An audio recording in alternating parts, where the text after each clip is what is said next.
It's getting hard. It's banging at the door. When Michael J. Fox said that, my heart sank. I grew up rewinding Marty McFly on a worn-out VHS, cheering every skateboard glide and guitar riff. And now at 64, the same guy who taught us to dream big is wrestling with something none of us can time travel away from. Hey, I'm Sarah Reed, and this is Golden American Legends. Today, I want to sit with the truth about Michael, how brutally honest he's been about Parkinson's, and how stubbornly hopeful he still is. I've watched his recent interviews more than once. You can see the courage and the cost. He jokes, he steadies himself, and he never hides. That combination, humor in one hand, reality in the other, feels like his superpower now. It is heartbreaking, yes, but there's more. A legacy that's bigger than any box office. So let's rewind with care. Let's remember how he became the world's favorite kid from next door, how a twitch in his pinky changed everything, and how he turned pain into purpose. Stick with me. By the end, I think you'll feel the ache and the lift of what he's building. Ready to go back to the beginning? I'll be honest. I first met Michael as Alex P. Keaton, tie too tight, grin too quick, tossing zingers on Family Ties. He was tiny and unstoppable, like a lightning bolt in sneakers. Then came Marty McFly. The moment he grabbed that skateboard and clung to a Jeep, a generation of us grabbed on too. He was energy, optimism, pure forward motion. At his peak, he wasn't just popular, he was a feeling. He could walk into a scene, raise an eyebrow, and you'd smile before he even spoke. Emmys, Golden Globes, hit movies stacked on hit TV. He made charm look easy. And that's part of why this story hits so hard. When someone embodies momentum, the idea of slowing down feels like a cosmic joke. But that shine, those laughs, and that warmth are also what made him resilient. I think that's why millions still feel protective of him. Quick question. What's your first Michael J. Fox memory? Alex at the kitchen table or Marty in the clock tower?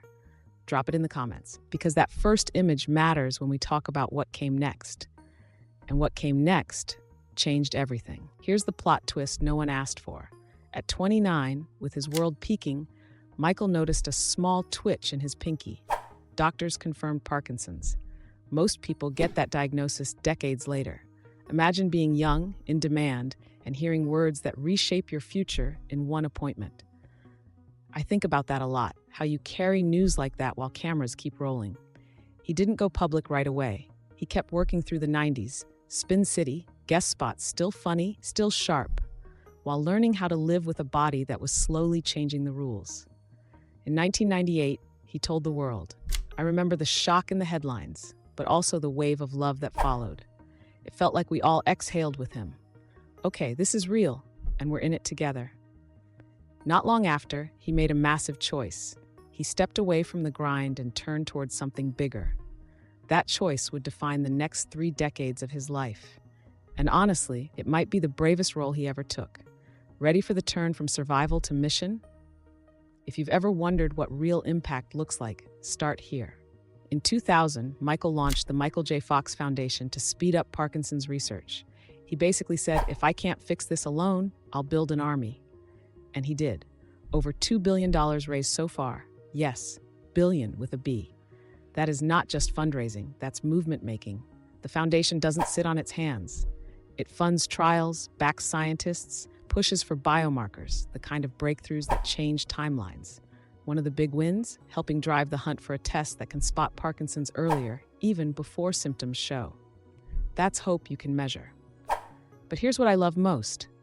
Michael uses his fame like a bridge. He shows up, shakes off stigma, and says, "Come with me." Patients feel seen. Researchers feel energized. The public gets the message. This is not an invisible disease. He's earned honors, Time 100 Impact, the Elevate Prize. But the real award is the thousands of people who say, "Because of you, I'm not alone." That's legacy and progress.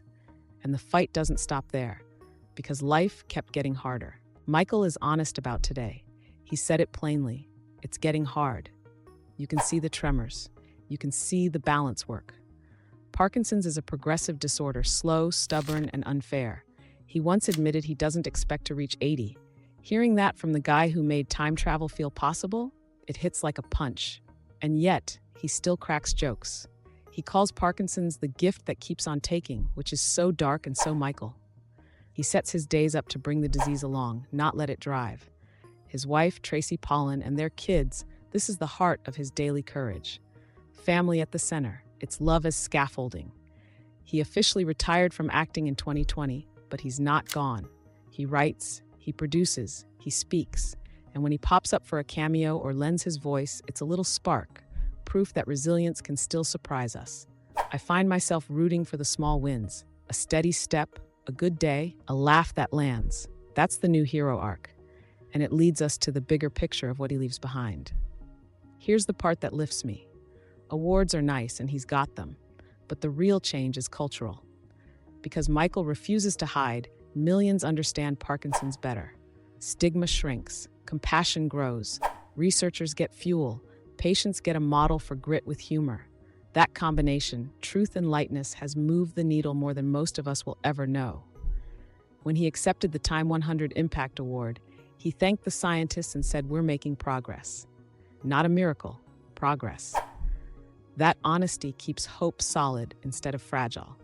And the science his foundation backs, new trials, gene targets, neuroprotective ideas, means more tools are coming for the next generation. To me, the tragedy is what this disease takes from him day by day. The triumph is what he keeps giving anyway. Once he raced a DeLorean against time. Now he races for time, for other people. That's bigger than any opening weekend. What do you think his most important role is now? Actor, advocate, or teacher of resilience? Tell me below. One more thought before we wrap. If you felt a lump in your throat this whole time, same.